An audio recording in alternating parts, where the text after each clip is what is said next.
नाज़रीन, drone war शुरू हो चुकी है और ईरान की जानिब से जो ताजा तरीन हमला किया गया है उसमें ईरान ने अपना जो वर्ल्ड फेमस ड्रोन है उसको मैदान के अंदर उतार दिया है। ये वो ड्रोन है जिसने रशिया यूक्रेन जंग के अंदर जो जंग का पासा है वो रशिया की फेवर के अंदर बदल दिया।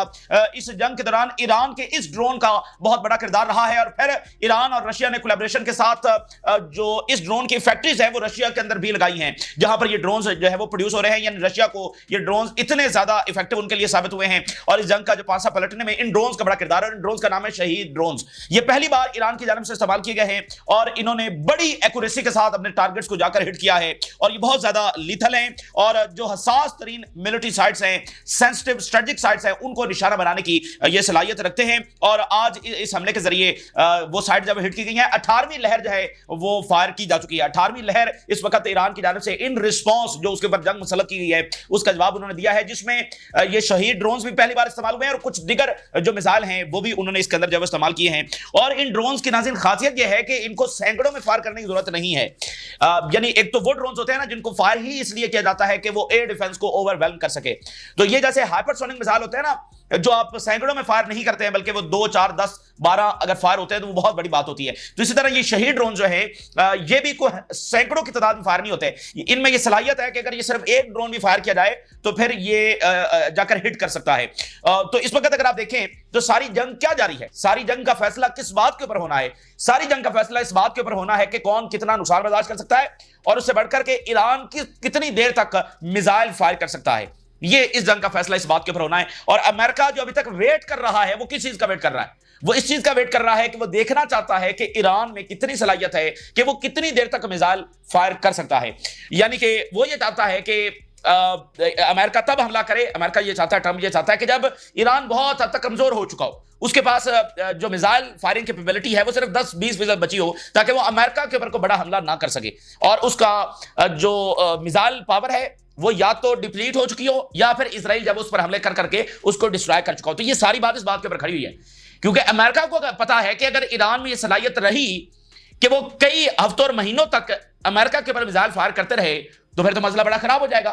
तो सारी जंग इस बात के ऊपर खड़ी हुई है और ईरान के मिसाइल खत्म होने वाले नहीं हैं।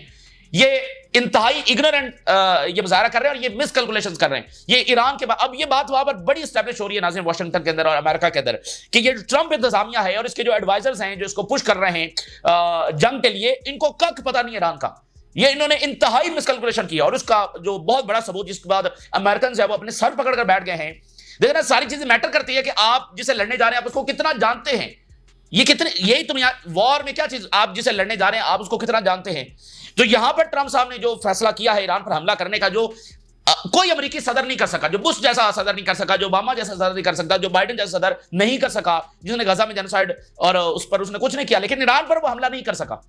तो ट्रंप ने इतनी बड़ी बेवकूफी तारीखी की है और अब भी वो मजीद कर सकते। तो अमेरिकन सर पकड़ कर बैठ गए हैं। नाज़रीन, टकर कार्लसन का एक इंटरव्यू इस वक्त अमेरिका में भी नंबर 1 के ऊपर ट्रेंड कर रहा है और पूरी दुनिया के अंदर वायरल है और उसमें अमेरिकन ये देख रहे हैं कि हमारी इंतजामिया को कोई पता ही नहीं है ईरान का, ये उससे लड़ने पहुंच गए हैं।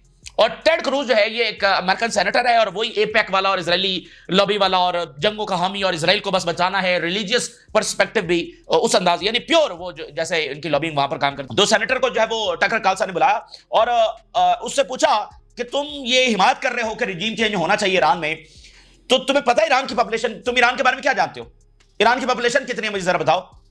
अच्छा, वो अमेरिकन सर पकड़ कर बैठ गया और खुद टकर कार्लसन सर पकड़ कर बैठ गया उस वक्त इंटरव्यू में। उस सेनेटर को, जो फेमस सेनेटर है और यानी कि इस वक्त लीड कर रहा है इस इकदाम को कि ईरान के ऊपर अमेरिका हमला कर दे, इस इकदाम को वो लीड कर रहा है टेड क्रूज, तो उसको ईरान की पॉपुलेशन तक के बारे में पता नहीं था। तो वो टकर कार्लसन सर पकड़ कर बैठ गया कि तुम एक मुल्क के ऊपर हमला करने जा रहे हो, अमेरिका को पुश कर रहे हो कि उसके ऊपर वो जाकर हमला करे और तुम्हें उस कंट्री का पता ही नहीं है कि वो है क्या। यानी ये बात कितनी मैटर करती है कि एक छोटा कंट्री है उसकी 50 लाख पॉपुलेशन है, एक बड़ा कंट्री है जिसकी 20 करोड़ पॉपुलेशन है, तो ये मैटर नहीं करेगा। आप रूस के ऊपर हमला करने जा रहे हैं, उसका रकबा इतना बड़ा है, क्या ये मैटर नहीं करेगा? आप एक छोटे से मुल्क पर हमला करने जा रहे हैं जिसका रकबा बहुत छोटा है, तो ये चीज मैटर नहीं करेगी। ये तो किसी भी मुल्क पर हमला करने से पहले सबसे बुनियादी चीज क्या होती है कि उसका रकबा कितना और उसकी आबादी कितनी है। सबसे बुनियादी चीज ही ये होती है और उसको वो पता ही नहीं था और वो इस वक्त हिमायत कर रहा है कि हमला होना चाहिए। तो ये बात करने का मकसद ये है और अमेरिका में अब तशवीर बहुत बड़ी है कि ये कौन लोग आकर बैठ गए। जो इस तरह से जंगों को मैनेज कर रहे हैं कि उन मुल्कों के ऊपर हमला कर रहे हैं जिनकी सलाहियतों का, जिनकी ताकत का इनको अंदाजा ही नहीं है। और ये यहां पर फिर मिसकैलकुलेट कर रहे हैं कि ईरान जब वो आइसोलेटेड, वहां पर ये जो इजरायली लॉबी है वो यही पोर्ट्रे कर रही है कि ईरान तो आइसोलेटेड है, ईरान तो कमजोर है और हमने हमले कर करके उसको मजीद कमजोर कर दिया है। ये वहां पर ये बात पोर्ट्रे कर रहे हैं। मिसाल के तौर में आपके सामने एक बात रखता हूं, फॉक्स न्यूज के ऊपर इनके जो एनालिस्ट हैं वो बैठकर ये कह रहे हैं कि ईरान के पास जो है ना वो मिसाइल सिर्फ 500 रह गए। मैंने खुद ये बात वहां पर सुनी है, उनके मीडिया को चुके फॉलो हम कर रहे हैं, तो कहता है जी सिर्फ 500 मिसाइल ईरान के पास रह गए। तो 500 से मुराद ये है कि ये आज कल में खत्म हो जाएंगे, ठीक है ना, 2-3 दिन के अंदर, इसका मतलब ये खत्म हो जाएंगे। वो इतनी इग्नोरेंस वो दिखा रहे हैं और अपनी एरोगेंस की वजह से इग्नोरेंस दिखा रहे हैं कि हम बस बड़ी ताकत है, हम जो चाहे कर देंगे। इनको अंदाजा ही नहीं है कि ये कितनी बड़ी गलती कर बैठे हैं। तो अमेरिका इस चीज का इंतजार कर रहा है कि ईरान का बस ये असलहा खत्म होने वाला और फिर जाकर हम अटैक करेंगे। तो ये जिस दिन अटैक करेंगे ये सबसे बड़ी गलती करने जा रहे हैं। ईरान का कोई आर्सेनल जब खत्म होने वाला नहीं है। और अभी जो उन्होंने ये ड्रोन्स फायर कर दिए हैं, ये आज पहली बार फायर हुए और वो अपने टारगेट्स को हिट कर गए हैं। यानी अब जरूरी नहीं है कि वो हर बार हाइपरसोनिक मिसाइल फायर करेंगे, वो हर बार जब बैलिस्टिक मिसाइल फायर करेंगे। उनके बाद ये शहीद ड्रोन्स भी हैं और उनके पास जो ड्रोन्स का आर्सेनल है वो लाखों की तादाद के अंदर है, यानी 1 मिलियन के करीब ड्रोन्स ईरान के पास हो सकते हैं। और जो वो प्रोडक्शन मजीद करेंगे, जो चाइना से आएंगे, जो रशिया से आएंगे, जो बाकी मुल्कों नॉर्थ कोरिया से बदन क्या आएगा, वो अलग हैं। जो ईरान के पास जखीरा पड़ा हुआ है ये हम आपके सामने रख रहे हैं। तो वो कई महीने और साल वो मिसाइल फायर कर सकता है और इजराइल उसको बर्दाश्त नहीं कर सकता, ना ही अमेरिका जो है इसको बर्दाश्त कर सकेगा। क्योंकि अफगानिस्तान, इराक, शाम, लीबिया से ये नहीं हो रहा था कि अमेरिकन फोर्सेस के ऊपर जो है वो आगे से फिजाई हमले हो रहे थे, ये वहां पर नहीं हो रहा था।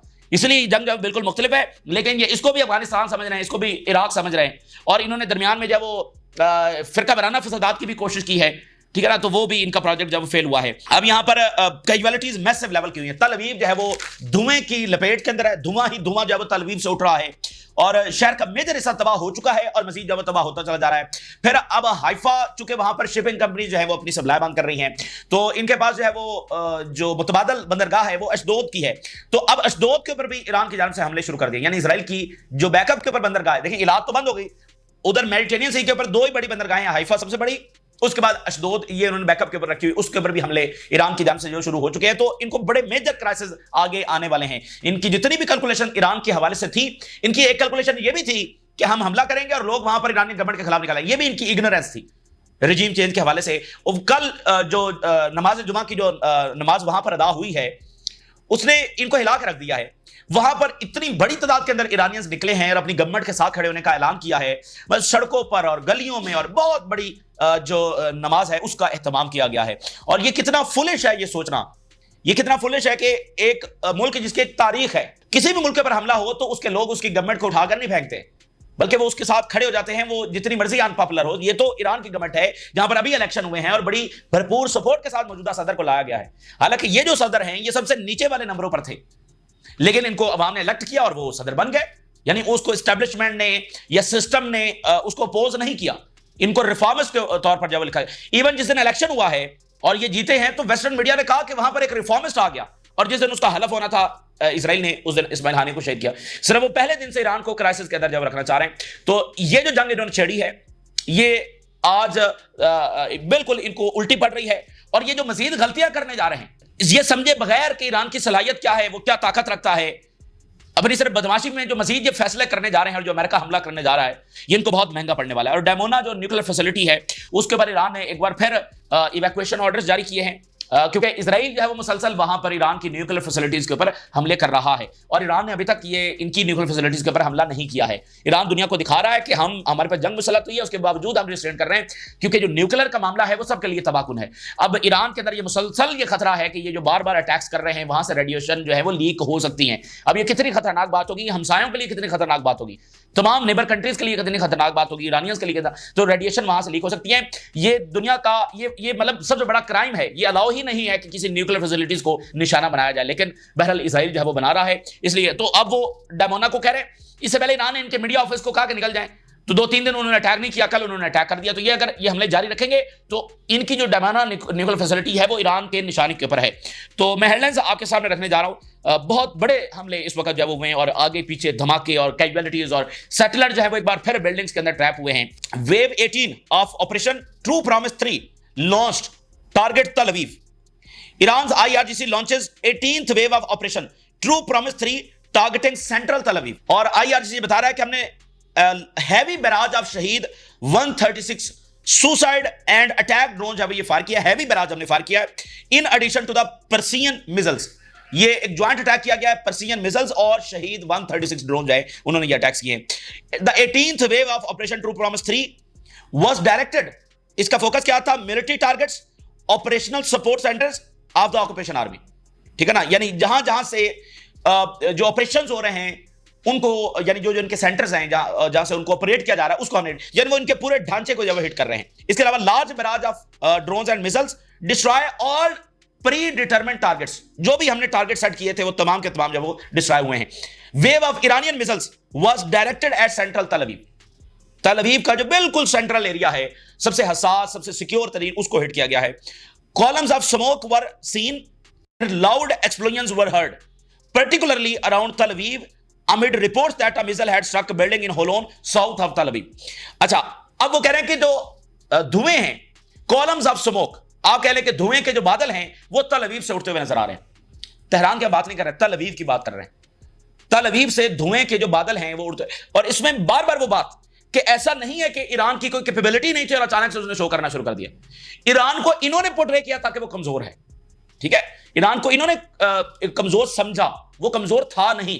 अब कल को कोई चाइना को कमजोर समझकर उसके ऊपर हमला कर दे, यानी अमेरिका कहे कि चाइना तो बहुत कमजोर है और हम तो इसको मसल के रख देंगे, तो फिर कल को कोई कहे कि चाइना बड़ी कैपेबिलिटीज का, भाई वो कैपेबल है, उसकी अजीम ताकत है। तो इसी तरह ईरान के पास भी बड़ी ताकत थी, वगरना ये बुश, ओबामा, बाइडन, ये उन्होंने इराक को तबाह किया, अफगानिस्तान को तबाह किया, शाम को किया, लीबिया को किया, वो ईरान को छोड़ने वाले थे।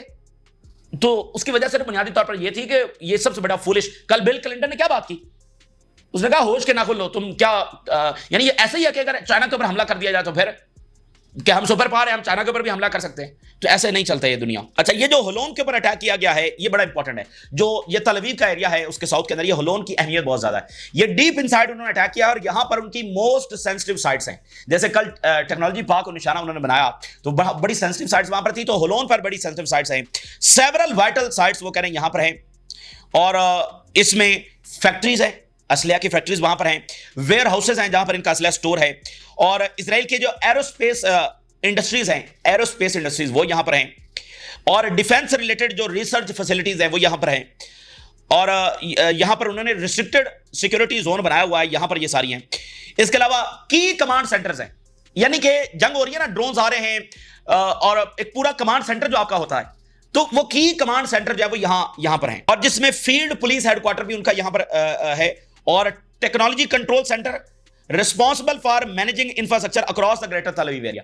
यानी जो ग्रेटर तल अवीव का एरिया है उसको सारा उसको मैनेज करने के लिए जो टेक्नोलॉजिकल कंट्रोल सेंटर है वो यहां पर है, उसको हिट किया गया है। होलोन इंस्टीट्यूट ऑफ टेक्नोलॉजी वो भी यहां पर है। एजुकेशनल जो इंस्टीट्यूशन है और इंफॉर्मेशन टेक्नोलॉजी का जो एजुकेशनल इंस्टीट्यूशन है वो भी यहां पर है, और ये वाला जो एजुकेशनल इंस्टीट्यूशन है ये इजरायली आर्मी के साथ कोलैबोरेट करता है और ज्वाइंट प्रोजेक्ट्स के अंदर with Israeli military and security sectors. तो ये यानी कि होलोन को उन्होंने पहली बार हिट किया और उसकी अहमियत बहुत ज्यादा है। कितनी ज्यादा की साइट्स मैंने आपके सामने रखी, यानी डिफेंस इंडस्ट्री, यानी कि वो रिसर्च सेंटर्स, वो कमांड सेंटर्स, वो सारे के सारे यहां पर हैं, इनको पहली बार जब हिट किया गया। Drones explode in root 90 in Arabah after interception attempts failed.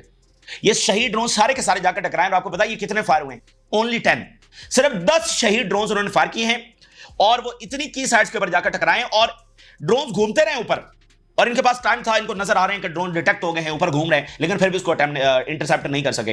A wave of drone since morning with 10 drones infiltrated so far. Drone still flying in Wadi Araba near Ramon airport south of occupied Palestine, efforts to intercept it have been failed. वो intercept ही नहीं हो रहा, drone ऊपर घूम रहे हैं, ठीक है ना। ये जनाब इनका आज डिफेंस मजीद फेल हुआ है। Drone hit from a building in बेतेश शियान एरिया, मुख्तलिफ बिल्डिंग्स को जाकर वो हिट कर रहे हैं, और नितन्या के अंदर और अशदोद के अंदर जाकर ये टकराए हैं। वो करेंगे extensive damage to the buildings, adding that Israeli settlers are stuck inside the building. रोजाना की बुनियाद पर अब ये वाकयात हो रहे हैं, सुबह शाम ये वाकयात हो रहे हैं कि इजरायली सेटलर जो है वो ट्रैप हो रहे हैं बिल्डिंग्स में, नीचे दब रहे हैं, बिल्डिंग्स जो है वो हिट हुई हैं तो वो उसके अंदर ट्रैप हो गए हैं। ये इनको सूरत हाल पहली बार फेस करना पड़ रही है। और फिर security forces rush to the scene of explosion as the Israeli military instructed settlers to remain near bomb shelter. Security forces भाग रही हैं, रेस्क्यू फोर्सेस भाग रही हैं जहां पर धमाके हो रहे हैं और कहा जा रहा है कि शेल्टर्स के अंदर रहें, शेल्टर से बाहर ना निकलें और आग के शोले वहां पर देखे जा सकते हैं और कैजुअलिटीज वहां पर हो रही हैं। और इसके अलावा ईरान की जो नेशनल सिक्योरिटी कमेटी है उन्होंने ये कहा है कि फ्राइडे के दिन यानी कल के दिन उन्होंने 23 मिसाइल जो है वो फायर किए और तमाम के तमाम अपने टारगेट्स पर जाकर हिट किए। कल के बारे में ये रिपोर्ट है कि इनका एयर डिफेंस मुकम्मल कोलैप्स हुआ है। 23 मिसाइल टेक्नोलॉजी पार्क और इधर उधर वो कह रहे हैं हमारे सारे जाकर हिट हुए हैं और जो इजराइल की इंटेलिजेंस बेसेस हैं वहां पर स्वेयर डैमेज हुआ है और मोस्ट जो इनके मिलिट्री सेंटर्स हैं वो डिस्ट्रॉय हो चुके हैं और ये अपना नुकसान छुपाने की कोशिश कर रहे हैं। और ये बात तो बिल्कुल वाज़ेह है कि जो सेंसरशिप इन्होंने लगाई है इसका मतलब वाज़ेह है कि उनका नुकसान हो रहा है तो सेंसरशिप लगा रहे हैं। अगर नुकसान होता तो सेंसरशिप लगाने की जरूरत थी और नुकसान भी मेजर लेवल का नुकसान। तो अब ये हॉस्पिटल्स वो हॉस्पिटल जिसको डायरेक्टली हिट नहीं किया गया बल्कि शॉक वेव उस तक गई हैं और वो भी मिलिट्री हॉस्पिटल है और इन्होंने जानबूझकर अपने वहां पर बनाए हुए हैं मिलिट्री इंस्टॉलेशंस। वहां पर तो ये जा रहे हैं लेकिन जहां पर मिलिट्री साइड से उधर नहीं जा रहे, उधर नहीं दिखा रहे। हालांकि वो जो सरोका हॉस्पिटल है जिसका इन्होंने रौला डाला हुआ है, हॉस्पिटल हिट हो गया हॉस्पिटल और इन्होंने ईरान के बहुत सारे हॉस्पिटल्स को इसके जवाब में निशाना बनाया है, इसका जवाब बनाकर वो बिल्डिंग इंटैक्ट है, उस बिल्डिंग को कुछ भी नहीं हुआ, बस शॉक वेव वहां तक नहीं है, कोई वहां पर कैजुअलिटी नहीं हुई और बिल्डिंग अपने आप में इंटैक्ट खड़ी है लेकिन रौला डाला हुआ है। Israeli enemy suffered such significant losses that it fears disclosing them public. वो कह रहे हैं इतना ज्यादा इनका नुकसान हो रहा है कि ये खौफजदा हैं उसको पब्लिकली डिस्क्लोज करने से। IRGC strike successfully targeted military sites. और ईरान का बयान देखिए, Netanyahu was deluded to think कि ईरानियन पीपल जो है वो इसके लिए रेड कारपेट बिछाएंगे। ये इसकी बहुत बड़ी भूल थी और अभी भी भूल है। अमेरिका भी यही समझता है कि अगर इजराइल के लिए रेड कारपेट नहीं बिछाए गए तो अमेरिका के लिए रेड कारपेट बिछाए जाएंगे। ये इनकी बहुत बड़ी इग्नोरेंस। अब बात यह है कि OIC का इजलास हो रहा है और तुर्की के अंदर आज बहुत बड़ा दिन है। ये OIC का और इस्लामी दुनिया की तारीख और इस रीजन की तारीख का अहम तरीन इजलास है। इन्होंने फैसले करने और अब बात सिर्फ ईरान की नहीं है, बात इन सब की है। अगर आज ईरान में रिजीम चेंज होगा तो कल टर्की में भी होगा और उसके बाद किसी और में भी होगा। तो अब ये वो बात नहीं है कि ये सिर्फ ईरान का मामला। ईरान देखिए सबके साथ उसने कोऑपरेट किया, डिप्लोमेसी का रास्ता लिया, सबकी बात मानी, न्यूक्लियर नहीं बनाया, इनके वादों की वजह से नहीं बनाया, लेकिन आज उसके ऊपर हमला हुआ है। ये आज ईरान की बारी है तो कल किसी दूसरे की बारी होगी और पूरा रीजन जब इसके लिपेट के अंदर आएगा। इसलिए OIC का इजलास आज का बड़ा गैर मामूली इजलास होगा। उसमें वो क्या बात करते हैं क्या नहीं करते। ईरान के फॉरेन मिनिस्टर यूरोप से होकर जब वो यहाँ पर OIC के अंदर जब इस वक्त पहुंच चुके हैं। और बरतानिया के अंदर क्या हुआ है, बरतानिया के अंदर एक बेस में फलस्तीनी एक्टिविस्ट घुस गए और उन्होंने वहां पर जो कुछ त्यारे खड़े थे उनको डैमेज किया है। बताया जा रहा है कि वो जो त्यारे हैं वो इजराइल को असलहा सप्लाई करने में हेल्प कर रहे थे। तो ये हालात है। आज उन्होंने दिखाया कि हम इन तंजीमों को बैन कर रहे हैं। UK seeks to ban Palestine Action over RAF base protest. इस बेस के अंदर वो घुसे हैं और उन्होंने जाकर त्यारे डैमेज कर देंगे। ये इतना बड़ा सिक्योरिटी ब्रीच उनका हुआ है, मतलब वो हैरान है कि अब लोग इस हद तक जा रहे हैं। बाकायदा जो त्यारे खड़े उनको जाकर डैमेज कर दिया है। और इस वक्त बरतानिया जो है वो एयर फ्यूलिंग में हेल्प कर रहा है। साइप्रस से बरतानी जहाज है वो इजरायली जहाज़ों की हेल्प कर रहे हैं। और ईरान ने IAEA का जो चीफ है उसके खिलाफ कंप्लेंट फाइल कर दी है कि इसने अभी तक कंडेम नहीं किया और ये अपनी ड्यूटीज को सही तरह से पूरा नहीं कर रहा। तो एक फेज हमने देखा है इजराइल के साथ ये जारी है, लेकिन अभी अमेरिका कब आएगा, आएगा नहीं आएगा, ये सबसे बड़ा सवाल है। और इसके ऊपर डिबेट भी जारी है और ईरान बार बार वार्न भी कर रहा है और रशिया चाइना से भी वार्निंग आ रही है। ये इस वक्त की ताज़ा तरीन सूरत हाल है जो आपके साथ शेयर किया। आपने राज होगा, खरीद दीजिए। अल्लाह हाफिज।